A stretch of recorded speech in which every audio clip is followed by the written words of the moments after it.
پولیو یو داسې مرض دی کوم چې انسان د ټول عمر لپاره معذوره کړي. د صوبې نورو برخو په رنګ مردان کې هم د پولیو مخنیوي 15 ورځنی مهم جاری دی چې پکې 4 لکه نه سیوا د 15 کالو نه کم عمره ماشومانو ته د پولیو مخنیوي څاڅکي ورکولو هدف ایښودل شوی دی.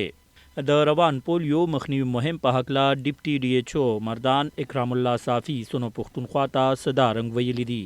زمونږ تقریبا 4 لکه او 4 زره ماشومانو ته مونږ پولیو قطرې ورکو. په دې کې زمونږ تقریبا 1882 ټیمز دي او دوی به هر یو کور ته ځي او هر یو ماشوم ته به دا قطرې مونږ ورکو او دا به 15 ورځې به دا کمپین زمونږ شوري. 3 ورځې به زمونږ اکټیو کمپین 2 ورځې به زمونږ چې کم دی کیچپ مطلب دا چې کم ماشومان پاتې شوي هغه به دوباره بیا مونږ کوو چې مطلب څوک میلمانه تلي چېرته واده سنت له تلي یا د غم خادو پسې تلي یا سکول ته تلي نو هغه به دا 2 ورځې موږ بیا هغه انې ماشومان کور کوو.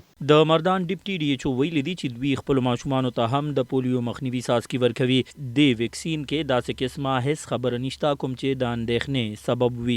د پولیو په رنګ موذي مرض د نړۍ نه ختم کړی شوی ولې بیا هم زموږ خوږ وطن او په خاصه توګه خیب پښتونخوا کې د پولیو کیسونه پرلپسې ریپورټ کیږي چې لویه وجه د والدینو خپلو ماشومانو ته د پولیو مخنیوي څاڅکي ورکولو نه انکار دی. انکاري والدینو ته اپیل دی چې خپل ماشومانو ته د پولیو مخنیوي دغه 2 څاڅکي ورکړي او خپل ماشومان د ټول عمري معذورۍ نه بچ کړي. سونو پښتونخوا لپاره مردان نه ارشد علي خان.